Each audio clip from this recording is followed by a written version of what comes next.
Punya teman yang baik harus ada filternya. Filternya adalah iman, sila, kedermawanan, dan kebijaksanaan. Orang bijaksana jarang konflik.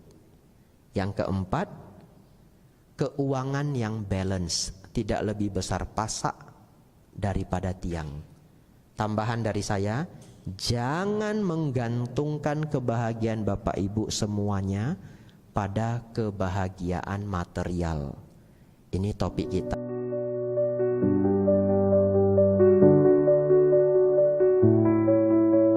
Satu ketika Sang Buddha melewati satu daerah di Kolia. Jadi nama daerah itu disebut Kolia dan nama kota itu disebut kota Kakarapata. Kota Kakarapata. Saya sendiri jarang mendengar nama ini ya. Beliau berkunjung di kota Kakarapata. Saat itu ada seorang umat perumah tangga, dia bukan pertapa sama sekali, umat perumah tangga biasa, namanya adalah Digajanu. Dia cerdas sekali. Begitu dia bertemu Sang Buddha, dia cepat-cepat mendekati Sang Buddha, lalu dia memberi hormat, dia namaskara, lalu dia memperkenalkan diri. Sang Buddha, saya adalah Digajanu, perumah tangga. Ingat ya, dia memperkenalkan diri ke Sang Buddha, dia adalah perumah tangga. Bahkan supaya lebih bisa dipahami apa yang dia maksudkan, dia mengulang bahwa saya Bante adalah seorang perumah tangga yang menikmati kesenangan indria. Memiliki anak-anak di rumah. Saya menikmati kayu cendana impor dari Kasih. Lalu keluarga kami menikmati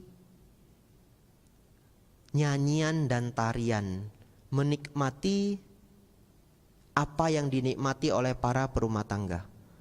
Jadi dia berusaha mengungkapkan kepada Sang Buddha, saya ya perumah tangga biasa, menggunakan emas dan perak. Lalu dia bertanya ke Sang Buddha, Oh Sang Buddha, ajarkanlah kepadaku bagaimana agar kami bisa menjadi sejahtera dan bahagia. Pinter ya? Kenapa saya katakan pinter? Ini kalau disederhanakan, dia nanya, Oh Sang Buddha, gimana sih tips biar kaya raya? Gitu ya. Itu kalau gampangnya, kalau kita menggunakan bahasa sastra sutra, kadang-kadang maknanya kita nggak nangkap gitu. Tapi kalau disederhanakan itu gimana? Oh Sang Buddha, saya ini loh orang biasa Sang Buddha, bukan pertapa seperti Anda. Saya punya anak, punya biaya, di rumah juga menggunakan hal-hal pada umumnya. Oh Sang Buddha, gimana sih caranya biar kaya? Begitu ya? Kira-kira relevan enggak dengan zaman sekarang? Relevan ya. Karena kalau saya lihat Dhamma Talk, kalau judulnya misalkan Vipassana dan Samatha, yang datang mungkin 300 orang. Tapi judulnya kalau hoki dan kebahagiaan, yang datang 2000 orang. Betul ya? Masih relevan ya? Semua orang ingin kaya raya. Bapak Ibu Saudara, apa yang dijawab Sang Buddha? Saya akan menceritakan ke Bapak Ibu sembari mengikuti apa yang sudah saya catat, agar Bapak Ibu benar-benar merasakan ini loh nasihat dari Sang Buddha ya. Ini saya ambil langsung dari Anguttara Nikaya. Sang Buddha memberikan 4 nasihat Bapak Ibu. Sangat baik Bapak Ibu hafal. Kenapa hafal? Kalau kita belajar Dhamma tidak dihafal, minggu depan sudah lupa. Jadi Bapak Ibu sangat baik ketika mendengarkan Dhamma, anggaplah Bapak Ibu sedang belajar Dhamma seperti zaman para biku belum mencatat apapun di buku. Jadi setelah dipelajari dihafalkan, setelah pelajari dihafalkan. Bahkan nanti pulang dari sini kalau lupa bulir ketiga apa ya, nanya temannya, tadi yang ketiga apa ya? Setelah diberitahu temannya dihafalkan. Jadi kalau pulang ingat yang 4 ini saja sudah luar biasa ya. Bapak Ibu nanti minggu depan ujian ya. Ya. Yang pertama, ini bagus sekali ya. Saya senang penerjemahan bahasa Inggrisnya. Tadi pagi-pagi saya baca versi bahasa Inggris karena saya tidak ketemu versi bahasa Indonesia di Google ya. Karena ini bukan wihara tempat saya tinggal, saya datang tidak membawa buku yang banyak. Jadi mau tidak mau saya cari di internet. Tapi jadi ketahuan ya, bahan saya dadakan ya. Ini baru dibuat. Bapak Ibu Saudara, dalam bahasa Inggris ditulis bahwa nasihat Sang Buddha yang pertama adalah accomplishment in initiative. Accomplishment in initiative. Artinya apa? Pencapaian dalam inisiatif. Aneh ya? Pencapaian dalam inisiatif. Tapi kalau diterjemahkan ke bahasa Indonesia, buku Indonesia menerjemahkannya sebagai pencapaian usaha. Ya. Kenapa demikian? Ini bagus sekali menurut saya. Jadi Sang Buddha menjelaskan bahwa seseorang memiliki pencapaian dalam inisiatif, pencapaian dalam usaha, dia mau bekerja keras. Jadi dia mau bekerja keras dan mengatur apa yang belum sesuai. Kalau saya ceritakan ini dia mau bekerja keras, dia mau mengatur apa yang belum sesuai, sepertinya sederhana saja, tapi kenyataannya tidak. Mengatur itu dalam bahasa Inggris disebut managing. Manage. Buktinya ada loh orang kuliah 4 tahun cuma belajar managing. Betul ya? Bachelor of Management. Belajar ngatur aja 4 tahun. Ya, Bachelor of Management itu S1 manajerial. Manager itu pengatur. Jadi kita pakai serapan bahasa Inggris manage, mengatur, manager, pengatur. Belajar ngatur saja bertahun-tahun, 4 tahun. Jadi kalau dia lanjut S2, Master Degree in Managerial, tambah 2 tahun, 6 tahun. Jadi kalau sudah kuliah 6 tahun nanti ditanya temannya, kamu S2 kuliah apa? Kuliah ngatur. Itu betul kalau diterjemahkan. Betul ya? Saya kuliah ngatur-ngatur. Itu artinya ngatur-ngatur itu sulit Bapak Ibu. Jadi memang benar, dalam usaha kita menjadi sejahtera, menjadi lebih baik dari waktu ke waktu, apakah Bapak Ibu dagang, apakah bekerja, maka tugas kita itu belajar mengatur. Mengatur diri, mengatur lingkungan, mengatur orang lain. Nasihat yang pertama, pencapaian usaha yang tidak kenal henti. Pencapaian usaha yang tidak kenal henti. Saya ingin Bapak Ibu pulang dari sini menghafal ini. Di dalamnya minimal memahami 2 hal. 1, mau bekerja keras. Yang kedua, pintar dalam mengatur. Kalau bekerja keras sudah tidak perlu diberitahu. Semuanya tahu apa artinya kerja keras. Tapi mengatur ini sulit Bapak Ibu. Emang apa sih mengatur, Bante? Mengatur itu kalau Bapak Ibu melihat apa yang belum sesuai, dibuat jadi sesuai. Kalau Bapak Ibu punya karyawan atau kita bekerja punya bawahan, kok mereka sering sekali tidak melakukan apa yang saya suruh ya? Atau mereka kok sering sekali lalai ya? Diberi 3 tugas, ngerjain 2, yang 1 lupa. Diberi 5 tugas, ngerjain 3, yang 2 lupa. Kalau Bapak Ibu selalu menyalahkan orang lain, tidak ada hal baik yang bisa kita kembangkan. Tapi karena kita ingat nasihat Sang Buddha, mengatur apa yang belum sesuai. Apa ya caranya ya? Contoh, besok-besok Bapak Ibu bisa ketika memberi tugas dicatat dulu, betul ya? 1, kamu ke sini. 2, kamu ke sini. 3, kamu ke sini. Nah ini 3 tugas kamu. Kalau sudah dicatat dia masih lupa kan kelewatan toh, ndak mungkin toh. Ndak mungkin diberi kertas dia lupa, ndak mungkin. Kecuali dia lupa kertasnya di mana. Nah itu memungkinkan. Ini saya belajar dari guru saya Bante Panyawaro. Setiap tahun kami ada tugas tahunan, salah satunya Pabaja. Nanti bulan Juli ini Pabaja. Untuk Atasilani kuotanya sudah habis. Kalau yang ingin ikut yang tahun depan. Untuk Samanera masih muat 10 orang ya. Jadi yang bagi yang ingin ikut sisa kuota sekitar 10 orang, mungkin kurang. Nah biasanya 2 minggu sebelum kami punya tugas Pabaja, beliaunya akan kumpulkan semua yang bertanggung jawab. Ya saya, ya karyawan wihara, semua dikumpulkan. Lalu beliau rapat. Ini baik sekali bagi yang belum punya sistem manajerial yang bagus boleh tiru cara ini. Beliau datang dengan membawa notebook. Nah, notebook ini begitu dibuka tulisannya sudah penuh. Nah, di dalamnya sudah ada pembagian tugas-tugas. Biku Abijato. Dan kami semua yang ikut rapat wajib membawa kertas juga. Biku Abijato, ini tugasnya 1, 2, 3, 4. Semuanya mendengarkan. Lalu sekretaris wihara, tugasnya 1, 2, 3. Dan saya melihat luar biasa. Selain saya tahu tugas saya juga tahu tugas orang lainnya, betul ya? Jadi tidak ada pertikaian. Kalau dipanggil sendiri-sendiri, tugas kamu ini, masuk orang nomor 2, tugas kamu ini, masuk orang nomor 3, tugas kamu ini. Saya nggak tahu. Yang ngurus sound system siapa? Saya nggak tahu. Yang ngurus makanan nanti untuk para peserta siapa? Saya nggak tahu. Tapi ini dikumpulin semua, kita saling tahu tugas A, B, C, D, E, F. Lalu setelah semua selesai tugas diatur, yang mau protes, yang memberi masukan silahkan. Betul toh? Kok saya lihat tugas saya 7, tugas Atasilani 3. Wah, ndak adil hidup ini ya. Bante, kenapa tugas saya sebegitu banyak Bante? Atau janganlah protesnya begitu ya. Bante, boleh ndak tugas saya yang ini dibantu oleh Atasilani? Oh, Atasilani bisa, masih bisa Bante, kasih tugas saya 1, membantu saya. Tapi dari cara ini semua program berjalan sangat lancar. 10 hari kemudian, 3 hari menuju hari H, beliau ikut catatan ini. Beliau akan cek pekerjaan setiap orang sesuai dengan catatan pertinggal yang masih beliau pegang. Ketika semuanya sudah beliau cek, acara berjalan sangat mulus.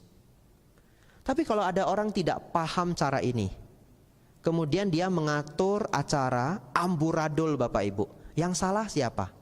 Yang salah adalah sistem manajerialnya. Tapi yang disalahkan apa? Yang disalahkan semua dunia.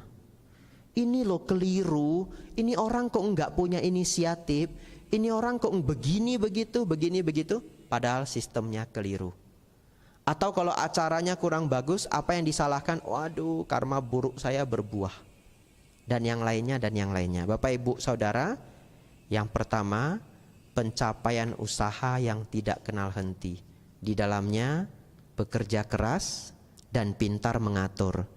Bapak Ibu yang masih ada hal yang belum pintar Bapak Ibu atur, tiru dan belajar dari orang lain. Sedikit tambahan untuk yang pertama ini.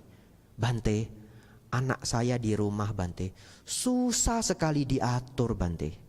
Gimana ya tipsnya Bante? Lah kok tanya saya, wong saya ndak punya anak. Betul ya? Ya, tapi mungkin karena biku banyak pengalaman.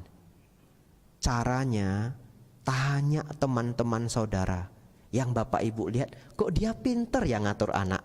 Betul ya? Kurangi ego Bapak Ibu. Dengan mengurangi ego, kita bisa melihat setiap orang punya kelebihan. Cari orang yang kita anggap pinter menjaga anak. Kadang-kadang orang yang pinter menjaga anak itu nggak harus orang besar. Enggak. Siapa saja. Kadang-kadang dalam dunia kerja mungkin pekerjaannya level medium, biasa saja, dia mungkin jadi admin, dia mungkin jadi kasir, tapi lo ngurus anak pinter sekali. Anaknya baik, anaknya rajin. Belajar dari siapapun, tanya dia, Bu, Pak, apa ya resepnya? Anak ibu kok baik-baik semua? Oh, kalau saya di rumah itu nggak begitu ngelarang mereka. Jadi pas makan itu tak tanyai di sekolah tadi ngapain, tak dengerin semua ceritanya. Kalau anak sudah didengerin ceritanya, kita tahu cara hidupnya gimana. Terus nanti tak kasih nasihat yang pas. Temennya siapa saja saya hafal.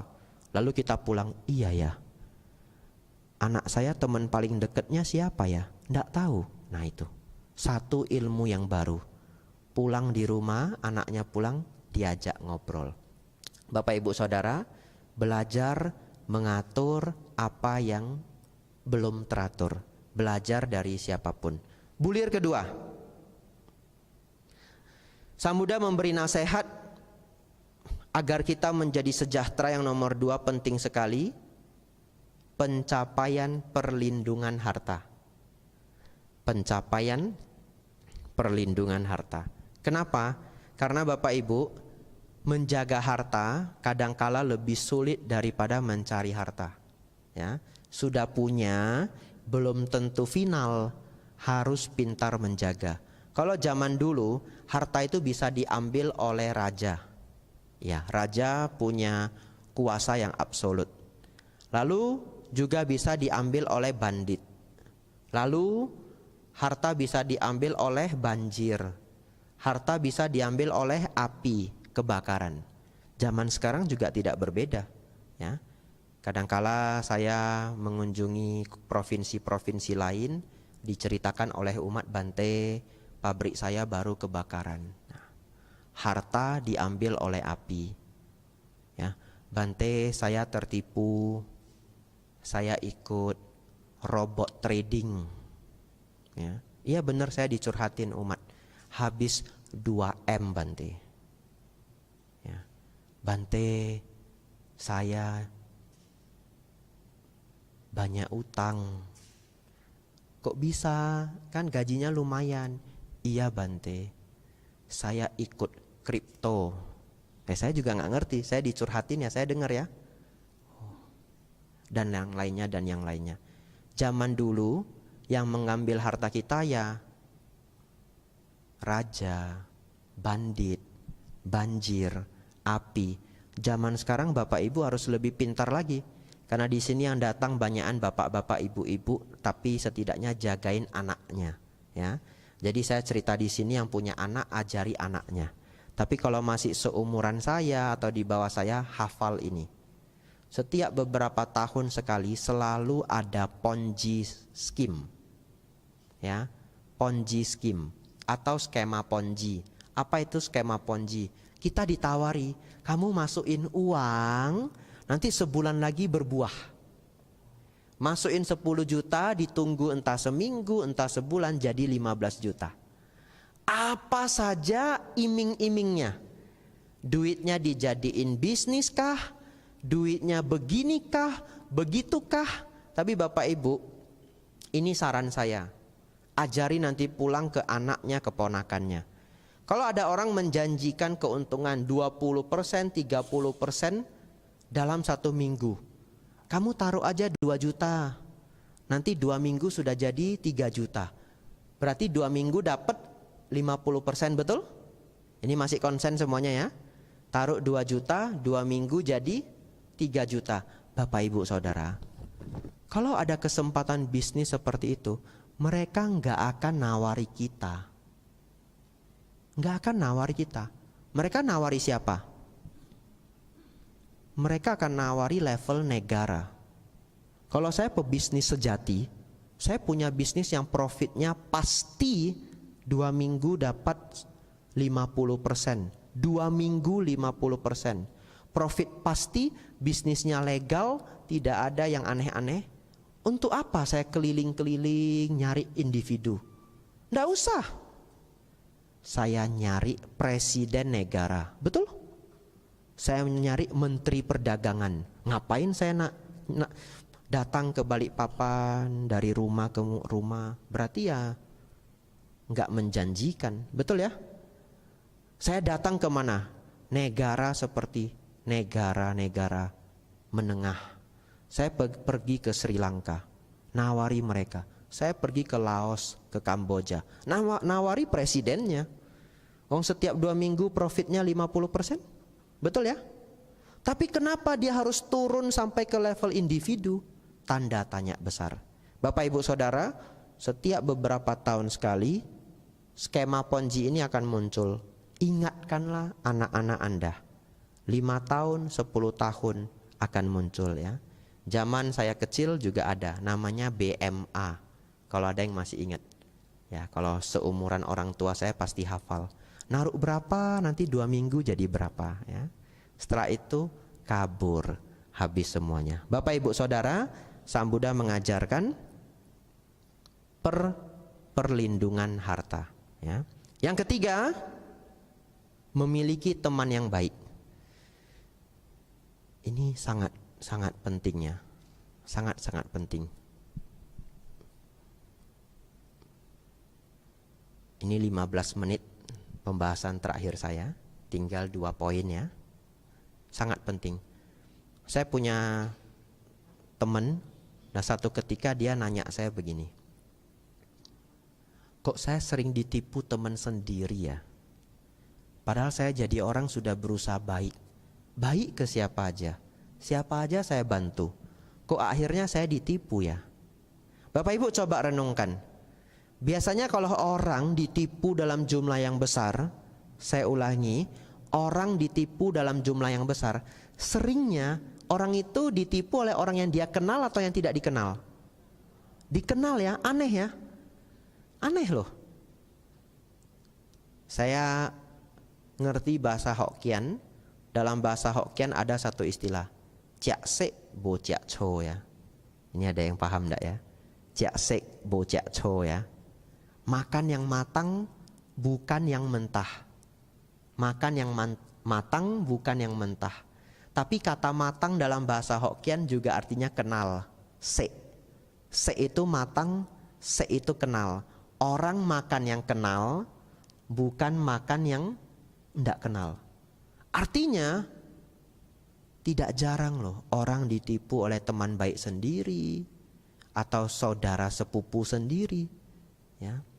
Saya punya keluarga yang dia dimakan sama teman baik semasa SD. Teman sangat baik semasa SD. Siapa yang menyangka sudah 15 tahun atau 30 tahun tidak ketemu muncul untuk makan kita. Itu ya, jak sek bo jak cho ya. Hati-hati ya Bapak Ibu ya. Ya. Lalu bagaimana resepnya dalam ajaran Sang Buddha? Asewana cak balanang pandita nancak sewana. Bergaulah dengan orang bijaksana, tidak dengan orang bodoh. Jadi poin ketiga Sang Buddha mengajarkan apa? Good friendship, memiliki teman yang baik. Bapak Ibu Saudara, filterlah teman sahabat Anda dengan baik. Kalau teman kenalan siapa aja boleh. Tapi kalau sahabat berhati-hatilah. Orang yang paling dekat dengan kita pasti memberi pengaruh ke kita.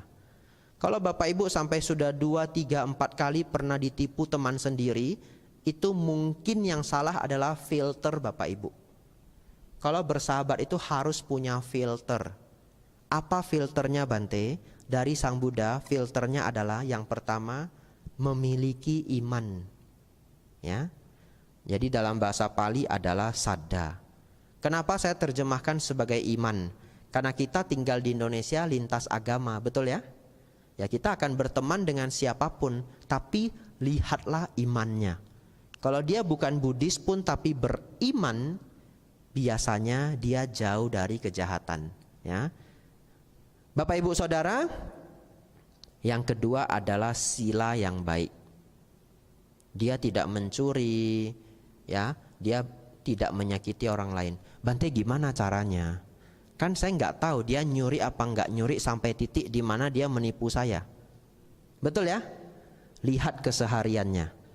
Kalau kita sebagai teman baiknya, tapi dia sering menyakiti orang lain, bukan kita, kita pun sudah harus hati-hati. Ngerti maksud saya ya? Misalkan ketika dagang dia curang, memang dia mencurangi orang lain, bukan kita. Tapi di sini kita tahu, oh, dia sudah terbiasa melanggar sila. Kalau Bapak Ibu punya filter, Bapak Ibu sudah harus mulai hati-hati. Enggak harus nunggu dia mencurangi kita. Tapi ketika dia dengan gampangnya mencurangi orang lain, satu poin, ya, dia melanggar sila. Yang ketiga, kedermawanan. Lihat tingkat kedermawanannya. Carilah teman-teman yang punya sifat dermawan. Karena sifat dermawan itu adalah kebalikan dari sifat curang suka mencuri, betul? Ya, lihat kedermawanannya. Jangan nanti ada pengemis minta uang, dia ndak ngasih. Lalu dia komentar begini, ngapain ngasih? Bukannya kerja. Nah, begitu ya. Minggu depan kita ketemu lagi naik mobil bareng. Ada orang cacat, beneran sudah tidak bisa bekerja ya. tangan cuma satu, kaki cuma satu, kemudian cacat. Pak, minta dana begitu ya. Dia enggak ngasih. Apa dia bilang? Nggak usah dikasih, nanti manja. Minggu depannya lagi kita ikut Bapak Ibu. Dia parkir mobil di tempat yang di sana itu dijaga oleh tukang parkir. Terus pas tukang parkirnya nggak ada, dia kabur. Kita tanya, lah kok nggak dibayar parkirnya? Nggak usah, enak aja minta parkir. Lah berarti memang dia nggak mau ngasih. Ya memang dia pelit, betul ya? Ketika pengemis minta tidak dikasih, yang cacat minta tidak dikasih. Tadi kan dia bilang, ini pengandaiannya, Bapak Ibu konsentrasi. Tadi dia bilang, ngapain dikasih, nanti jadi manja, bukannya kerja, kan begitu. Lah ini pengemisnya sudah kerja jadi tukang parkir, tetap tidak dikasih. Ngerti maksud saya ya? Ya memang dia tidak mau ngasih. Itu sebagai tanda Bapak Ibu, dia orangnya tidak dermawan tingkat akut. Iya, tidak dermawan tingkat akut. Sampai parkir aja kabur ya. Tingkat akut sudah. Karena di sini Sang Buddha mengatakan apa? Dia tidak pelit. Nah, kalau pelit-pelit moderat, cincai lah ya. Cari berkawan, cincai lah. Ini pelit tingkat akut. Bapak Ibu, hati-hati. Kita punya filter. Yang terakhir, dia tidak bijaksana. Ya. Apa ciri-ciri orang tidak bijaksana Bapak Ibu? Sering konflik. Orang bijaksana tidak konflikan. Orang tidak bijaksana sering konflik. Kenapa? Hafal ya? Hafal. Orang bijaksana punya sifat berhati besar. Dia tidak banyak mempersoalkan hal-hal kecil. Masalah besar menjadi masalah kecil. Masalah kecil menjadi tidak masalah, ya. Tapi bagaimana kalau orang tidak bijaksana? Terbalik. Dia selalu mempermasalahkan hal-hal kecil, ya. Dia selalu mempermasalahkan hal-hal kecil. Tidak masalah pun muncul masalah. Masalah kecil jadi masalah besar. Jadi kalau Bapak Ibu mengklaim diri ini sebagai bijaksana, belajarlah tidak sering konflik. Bapak Ibu Saudara, teman yang tidak bijaksana gampang jatuh pada konflik. Dia konflik sama semuanya. Tetangga kanan konflik, tetangga kiri konflik, tetangga belakang konflik, depan konflik, sama ayah sendiri konflik, sama istri konflik, sama suami konflik. Konflik pada semuanya ya. Itu burung kalau bisa bahasa manusia, sama burung di pohon konflik Bapak Ibu. Ya, berhati-hatilah. Belajar dekat dengan orang yang bijaksana. Bapak Ibu Saudara, teman yang baik punya 4 poin diajarkan oleh Sang Buddha. 1, dia punya iman. Yang kedua, dia punya etika atau sila. Yang ketiga, dia punya kedermawanan. Yang keempat, dia bijaksana. Yang pertama, dia punya iman. Yang kedua, dia punya etika dan sila. Yang ketiga, dia punya kedermawanan. Yang keempat, dia bijaksana. Carilah sahabat terdekat Bapak Ibu yang punya sifat-sifat ini. Sahabat yang paling dekat kita kan cuma 2-3 orang, betul ya? Carilah yang seperti ini. Bante, saya sudah bersahabat sama dia 20 tahun Bante, tapi dia nggak bijaksana. Gimana ya Bante? Kan nggak mungkin saya ganti sahabat, terlambat sudah Bante. Ya, sering-sering ajak dia datang ke wihara kalau dia mau ya. Kalau dia tidak terlalu rajin datang ke wihara, sesekali ketika topiknya sesuai ya. Bapak Ibu lihat, oh ini topiknya mesti bagus, SPD barangkali, diajak sesekali tapi kualitasnya yang sesuai dengan yang dia butuhkan ya. Pelan-pelan dia akan belajar jadi bijaksana.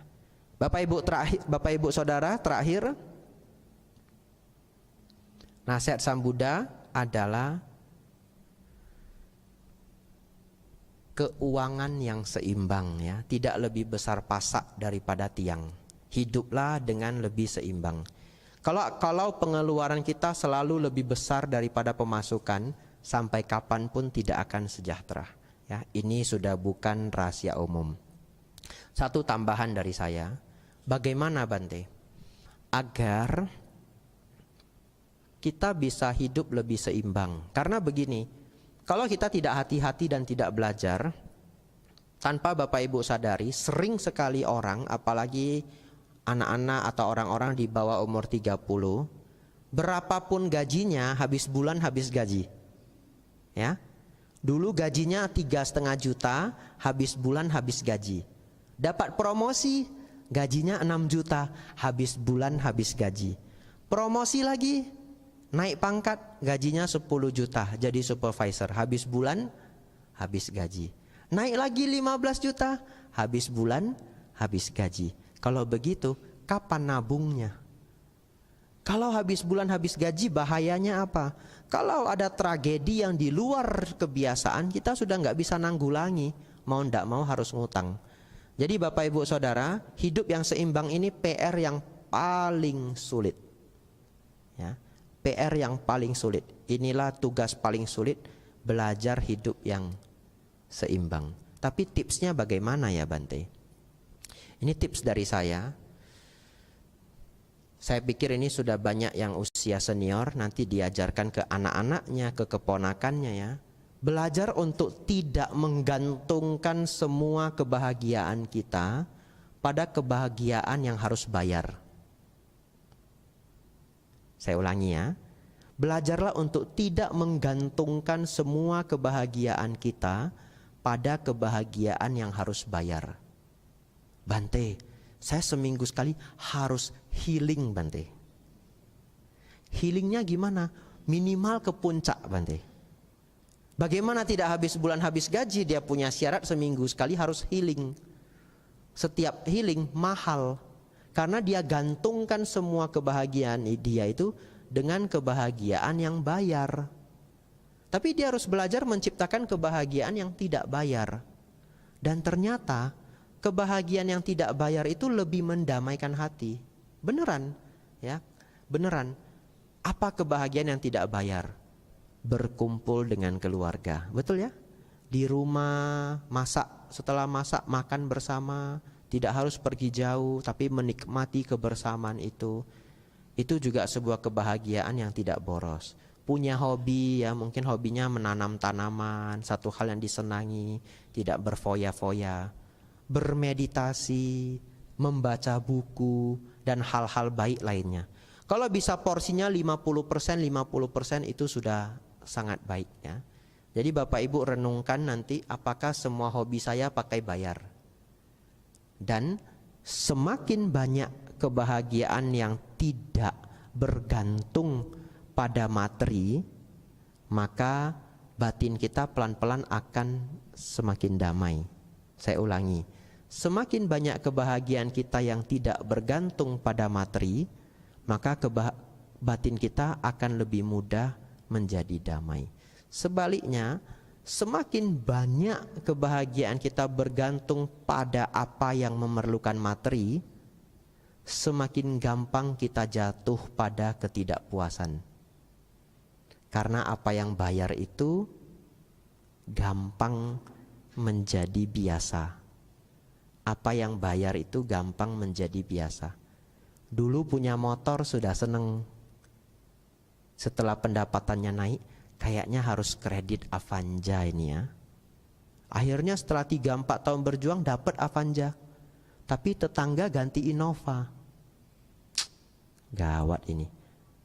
Katanya ukuran kekayaan itu diukur melalui tetangga. Wah, dia sudah Innova, saya harus Innova juga. Kita sudah ganti Innova, dia sudah CR-V. Nggak tahu ya sekarang Innova sama CR-V siapa lebih mahal, nggak tahu ya. Ya lebih kurang begitu ya. Kejar-kejaran terus tidak ada habisnya. Jadi sifat dari kebahagiaan materi adalah gampang tidak terpuaskan. Bahasa Inggrisnya bagus. Evaporate. Evaporate itu menguap. Jadi worldly happiness evaporate. Kebahagiaan duniawi itu punya sifat gampang menguap. Nanti renungkan sendiri. Pertama kali Bapak Ibu punya motor atau mobil impian, direnungkan. Hari pertama dapat motor atau mobil impian, senangnya minta ampun. Pertanyaan saya, setelah lewat 2 tahun apakah kebahagiaannya sama dengan hari pertama? Sudah berbeda. Ya, jadi kebahagiaan duniawi itu kualitasnya berkurang dari waktu ke waktu. Dan itulah yang membuat kita tidak terpuaskan. Tapi bagaimana dengan meditasi? Meditasi itu sulit sekali di awal ya. Kaki kesemutan, sakit pinggang, kapan ini belnya bunyi ya. Ini atas silaninya lupa nyetel alarm enggak ya? Kan begitu ya? Wah. Tapi Bapak Ibu Saudara, kalau Bapak Ibu sudah latihan setengah tahun, 1 tahun, kebahagiaannya meningkat. Kebahagiaan batin itu meningkat dari waktu ke waktu. Kebahagiaan materi itu membiasa dan menguap, menurun dari waktu ke waktu. Jadi kalau seseorang semua mengandalkan kebahagiaan materi, dia makin lama makin stres. Kok saya gak bahagia-bahagia ya? Makin dikejar kok makin hilang. Tapi kalau dia juga punya kebahagiaan spiritual, semakin hari semakin berkembang, semakin hari semakin berkembang. Jadi belajarlah untuk menjadi balance ya. Wah, jam 10 lewat sedikit Bapak Ibu. Ini topik saya, 4 poin yang membawa kesejahteraan. Setelah ini kita tanya jawab Bapak Ibu. Saya ulang 1 kali untuk kita hafal bersama ya. Minggu depan keluar ujian ya. Bapak Ibu Saudara, 4 hal dikembangkan agar kita menjadi sejahtera. Yang pertama, pencapaian usaha yang tidak kenal henti. Kita work hard dan punya manajerial. Yang kedua, usaha perlindungan harta. Hati-hati dengan skema Ponzi. Yang ketiga, punya teman yang baik. Harus ada filternya. Filternya adalah iman, sila, kedermawanan, dan kebijaksanaan. Orang bijaksana jarang konflik. Yang keempat, keuangan yang balance. Tidak lebih besar pasak daripada tiang. Tambahan dari saya, jangan menggantungkan kebahagiaan Bapak Ibu semuanya pada kebahagiaan material.